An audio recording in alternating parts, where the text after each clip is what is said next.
La fin d'un mariage ou d'une relation est souvent bien importante dans la vie d'un individu. Que faire quand on a acquis des biens immobiliers durant le processus de la relation?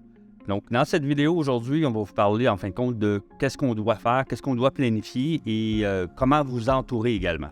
Lors d'un divorce ou d'une séparation, il est important de vous adjoindre les services de gens qui sont neutres dans la situation. La raison est bien simple, vous voulez avoir un portrait clair de la situation, portrait clair par rapport aux chiffres, sans nécessairement avoir la partie émotive qui pourrait parfois nous donner une perspective un peu différente de la relation. Donc, un membre de notre équipe peut vous aider à cheminer dans cette direction. La première question à vous poser est de savoir, est-ce que vous désirez demeurer dans cette propriété-là?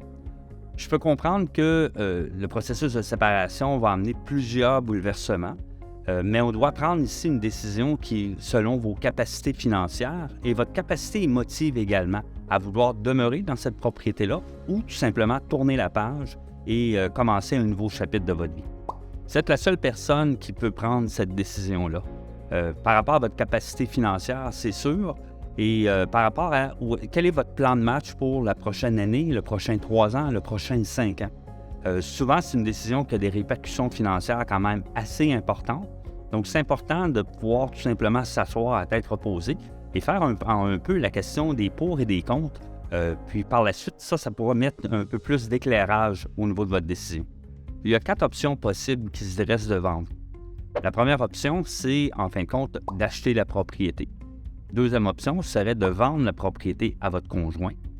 Troisième option serait de demeurer propriétaire. Et la quatrième option serait de vendre la propriété à un tiers, donc tout simplement mettre la propriété en vente et la vendre à un particulier. Si vous décidez de conserver la propriété pour vous-même, donc en fin de compte d'acheter la part de votre conjoint, la conséquence, en fin de compte, il y a une conséquence financière importante, à savoir votre capacité financière de rembourser. L'autre élément qui peut quand même être intéressant, c'est que, vous savez, dans les derniers mois, les taux hypothécaires ont augmenté grandement. Donc, ce qui veut dire que si je conserve la propriété, à ce moment-là, je vais conserver également les données, donc notamment la question du taux d'intérêt, de l'amortissement, mais également du paiement, qui, dans certains cas, peut être un peu difficile. Autre chose à vérifier également avec votre prêteur, à savoir si ce prêteur hypothécaire-là va vous permettre de conserver les mêmes conditions financières qui avaient été négociées à l'époque. Si vous décidez de vendre votre part dans la propriété à votre conjoint, ce qui est important de retenir, c'est que vous devez absolument retirer votre nom du prêt hypothécaire. La raison est relativement simple, c'est qu'une hypothèque, vous êtes conjointement et solidairement responsable. Donc, si le conjoint ou la conjointe qui conserve la propriété décide de partir dans une autre direction et devient moins responsable financièrement, vous pourriez peut-être être appelé à rembourser l'hypothèque, chose que nécessairement on ne veut peut-être pas nécessairement avoir. Autre option également à considérer, c'est que si votre nom demeure sur le prêt hypothécaire, ça pourrait avoir un impact au moment où vous déciderez d'acheter une nouvelle propriété parce que cette hypothèque-là demeurera à votre bureau de crédit. Vous décidez de demeurer propriétaire de la propriété, mais de déménager à une autre adresse. Je vous mets en garde tout de suite. À partir de ce moment-ci, la propriété ne devient plus votre résidence principale. Votre résidence principale, c'est là où, en fin de compte, je vais vous donner une petite anecdote, c'est là où vous déposez votre brosse à dents. Donc, si vous demeurez propriétaire de la propriété, à ce moment-là, il y a des conséquences fiscales quand même importantes au niveau de la vente de l'immeuble éventuel. Donc, ce qui veut dire que je demeure propriétaire, soit que mon ex-conjoint demeure dans la propriété, en paie un loyer ou assume certaines dépenses, mais moi, je m'en vais habiter dans un autre immeuble. À ce moment-là, ça devient un investissement immobilier. Donc, qui dit investissement immobilier, on parle également de gain en capital. Donc, nécessairement, il y a des conséquences fiscales à cette option-là qui serait important de peut-être vérifier avec les gens compétents en la matière. Si vous choisissez de vendre la propriété actuellement, vous devez prendre en considération la valeur du marché. La valeur du marché va se déterminer en fonction des ventes récentes dans votre quartier.